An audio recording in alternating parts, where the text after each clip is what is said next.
अयोध्या में bulldozer action पर मेरठ सांसद अरुण गोविल का यह कहना है कि ऐसे जघन्य अपराध में एक्शन होना ही चाहिए। सीएम अपने भाव को यूनिक तरीके से व्यक्त करते हैं।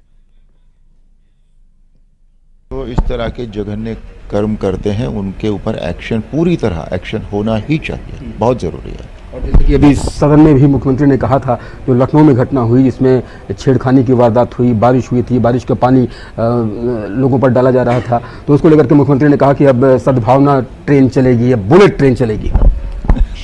मुख्यमंत्री अब के जो भाव है वो करेक्ट है बिल्कुल, और उनको व्यक्त करने का भी उनका एक अलग यूनिक सा तरीका है। बिल्कुल बिल्कुल उन्होंने ठीक कहा ये।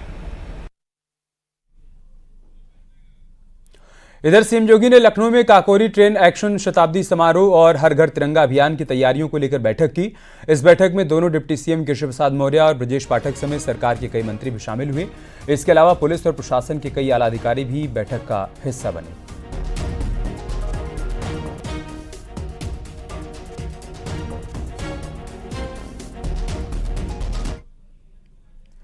डिप्टी सीएम केशव प्रसाद मौर्य ने अखिलेश यादव पर एक बार फिर से हमला बोला है। सोशल मीडिया पर पोस्ट करते हुए अखिलेश यादव ने लिखा है कि एसपी का मतलब सुशासन और विकास नहीं है। ये केशव प्रसाद मौर्य की तरफ से लिखा गया है एसपी को लेकर। उन्होंने लिखा है कि एसपी का मतलब बिल्कुल भी सुशासन और विकास नहीं है। एसपी का मतलब है गुंडागर्दी करना और अपराधियों को संरक्षण देना। बीजेपी का संगठन और सरकार दोनों मजबूत और अभेद्य है। वहीं केशव प्रसाद मौर्य ने कहा कि अखिलेश यादव मुंगेरी लाल के सपने देख रहे हैं, लेकिन ये हकीकत में कभी नहीं बदलने वाला है। 2027 में 2017 दोहराएंगे, कमल खिलाएंगे।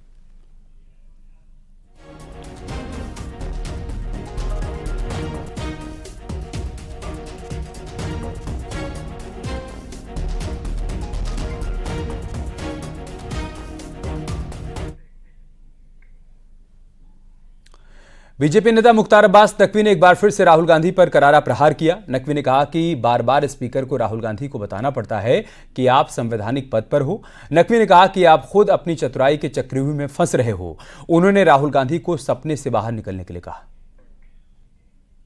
राहुल गांधी लगातार आरोप लगा रहे हैं कि मेरे भाषण से जो है वो बीजेपी और सरकार डर गई है, ईडी भेज रही है। देखो, ऐसा है कि कभी कभी ये नादानी जो है परेशानी बन जाती है। अब रात में आप 2 बजे कोई सपना देखोगे और फटाफट खटाखट उसमें सनक दिखाई पड़ने लगेगी, तो इस सपने की सनक से बाहर निकलिए आप।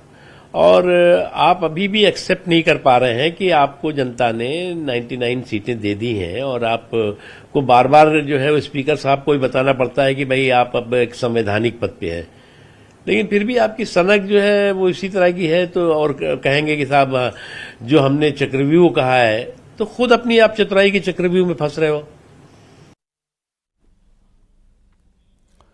रामपुर में आजम खां के जौहर विश्वविद्यालय की 2 इमारत को सील किया गया है।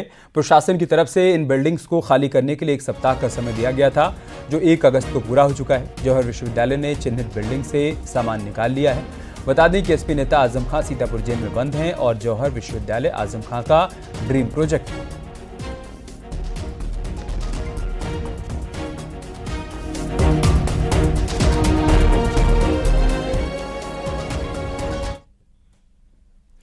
खबर आगरा से, जहां पर ताजमहल में 2 लड़कों ने गंगा जल चढ़ाया। दोनों लड़के गंगा जल लेकर पहुंचे और अंदर जल चढ़ाते हुए नजर आए।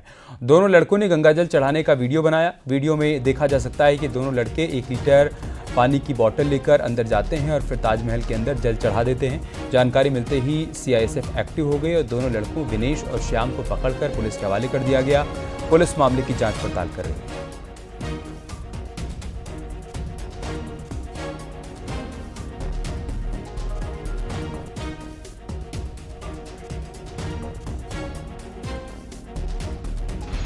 देखिए, आज दिनांक 3 अगस्त 2024 को सीआईएसएफ, जो कि ताजमहल की अंदर की सुरक्षा देखती है, उसके द्वारा लोकल थाना ताजगंज पर सूचना दी गई कि 2 युवक जो पर्यटन हेतु ताजमहल के अंदर आए थे, उनके द्वारा बिस्लरी की बोतल से उनको ताजमहल प्रेमाइस में जल गिराते हुए देखा गया।